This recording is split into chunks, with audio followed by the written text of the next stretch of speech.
Hey guys, what's up? Just wanted to give you guys a quick little update on what is going on with the King and Queen. Behind me, you can see just a small little selection of my Narin collection right there.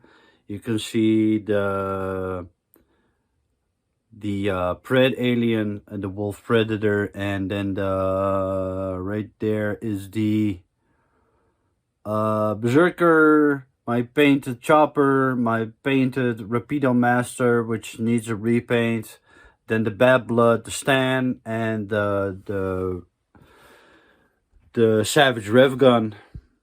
But for a quick little update, I have to turn around the camera 1 second, guys. So here we are looking at the King and Queen, the Valdez, the Rosex, the Hellbreed, and on top of that there are my Chopper, Scar, and Celtic, the three of them together as they should be. All sculpted by Narin, very old kits, very delicate kits.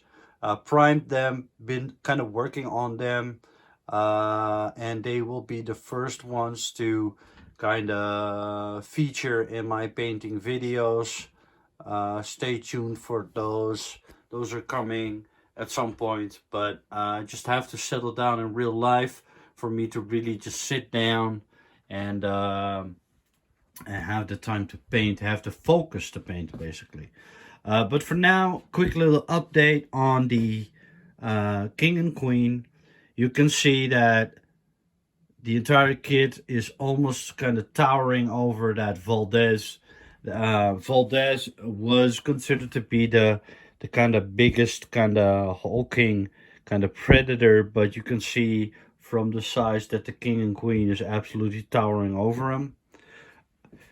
For a size comparison, let me zoom out right here. There is the Hellbreed, and there's the King and Queen. And I originally thought that the King and Queen would be in line with the Hellbreed, but turns out that the King and Queen is much, much bigger. You can see that she is taking up a lot of space, but an absolutely beautiful kit. No doubt that this will be, when she is fully constructed with all the bits and bobs, with the mandibles, the dreadlocks, the fingers, and then the mouth with all the teeth and the membranes and stuff like that. When that is all fully constructed, it will definitely take up the #1 spot in my collection. I'm sorry, Bad Blood. You've been my favorite for a very long time, but this piece is absolutely magnificent. Just the concept alone, the concept of an alien queen bust, and on top of that a predator. Just the concept alone is just magnificent.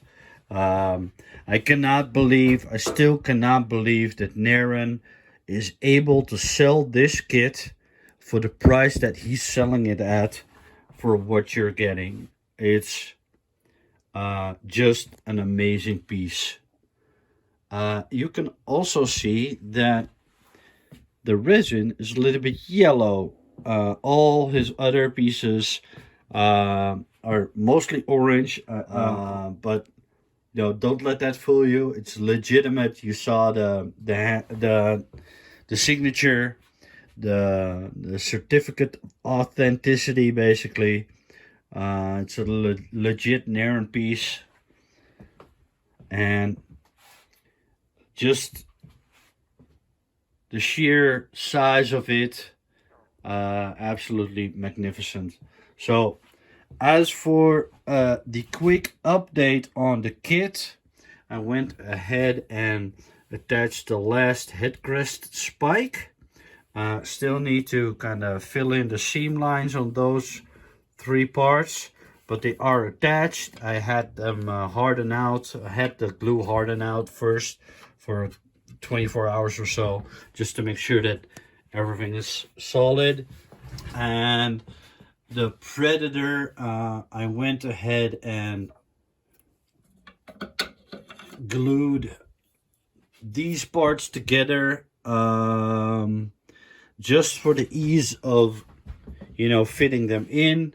The hand with a pin and this one with the key.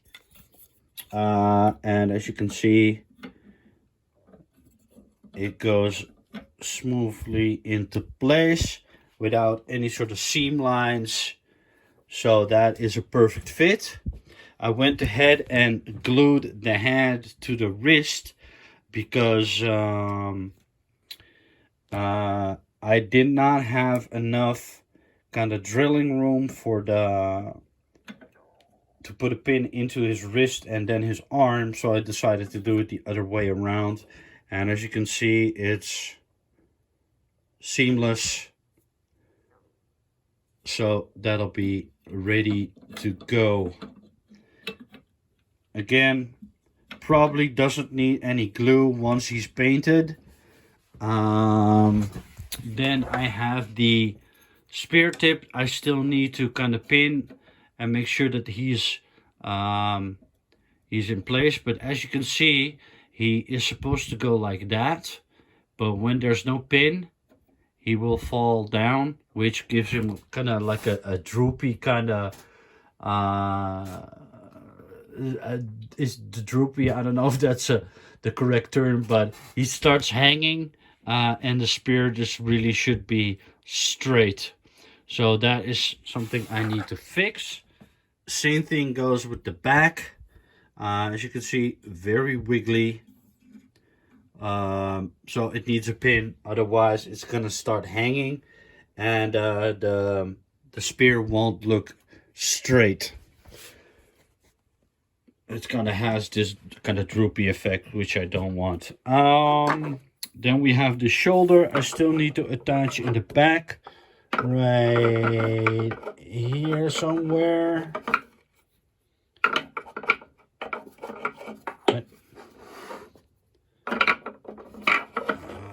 This piece will not sit inside alone, so it needs to be glued and then filled up with some putty or my usual method, super glue and some baby powder. Then we have his loincloth for the back, which goes right here, which needs a pin, but I want to wait until I've at least had the chance to kind of paint this before I attach it. But that goes right there, and then there are two little decoration pieces that go in there. So that's all kind of what I need to go, all of those things that I need to kind of do. Then the mandibles I can attach before the painting process starts. I don't want to kind of glue them on after the painting. There's still some seam lines that need filling, so that'll be an interesting kind of thing to do. What else? All right, I went ahead and glued the kind of wingy bits on her back spikes, and right now I'm kind of leaning towards leaving the way they are right now. But as you can see, there is a significant kind of gap in between the two parts. So I might decide to kind of glue them at a later time. I'm not sure yet. Right now, it's very convenient to kind of move her around. Then again, she's already taking up so much space. I don't think it matters if I glue them or not, but I'll see at a later time what I'm gonna do with that. Like I said, the fingers, we'll have to do that in a separate video. As for the Predator, I did some work off stream. Let me kind of take all of this off. As you can see right now, he is almost fully constructed. I went ahead and attached the leg, and I attached the arm, which are all in seamlessly right now. You can see a little bit of color difference, but Don't let that fool you. It's flush, it's clean. And once there's primer on it, you won't see it. This leg didn't need any sort of filling. It went in seamlessly. So yeah, he can now just receive some paint and he goes in without any sort of problem. And because this arm is still kind of loose, you have the kind of room, the wiggle room, to make sure that he's secure. But this arm being like a loose kind of part is kind of necessary. I just feel comfortable, more comfortable with this being not glued down, just so that I have the wiggle room to fit him in. I might change my mind at a later date, but for now that works perfectly. Almost all the pieces kind of constructed. He is almost kind of done. Just a few little parts here and there that I can take my time with, make sure that's absolutely perfect. But yeah, that is the small little update. Wanted you guys to see kind of like the size comparison. Maybe if I do some, hang on, stick with me, I'll be right back.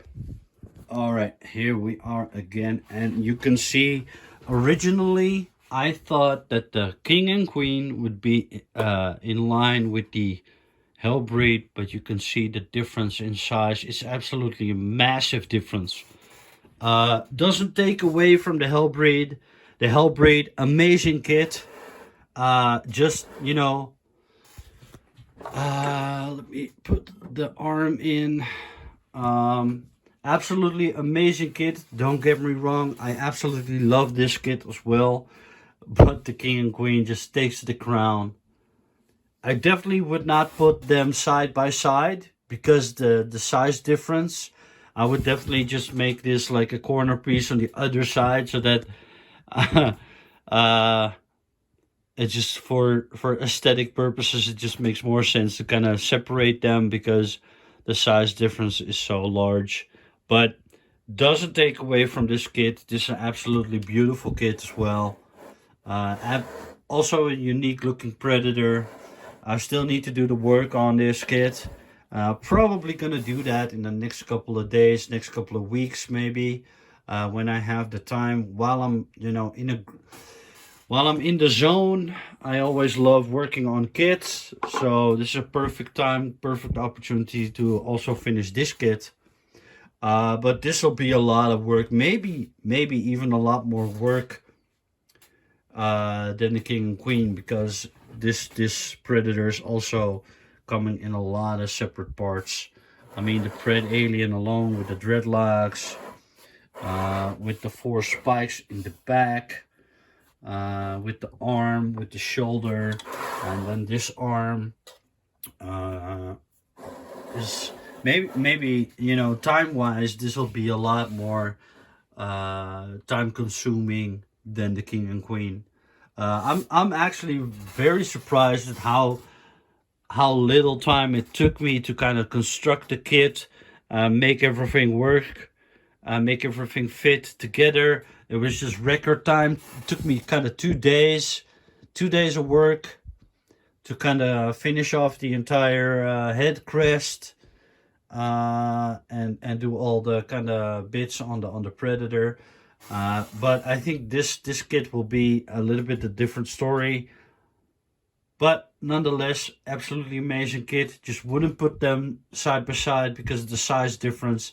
Just, you know, makes this look like a dwarf, which you don't want. You want to give them the proper spotlight that they deserve. All right.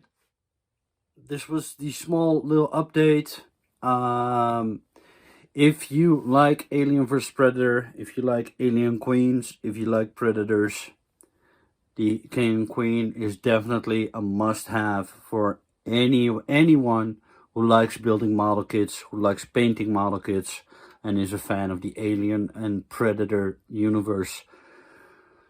Stay tuned, subscribe to my channel. I have a big surprise for you guys coming. I've always talked about wanting to work on a 1/6 scale Alien Queen, and this kit motivated me to kind of pursue that kind of dream. So stay tuned. I'll get a very big surprise coming.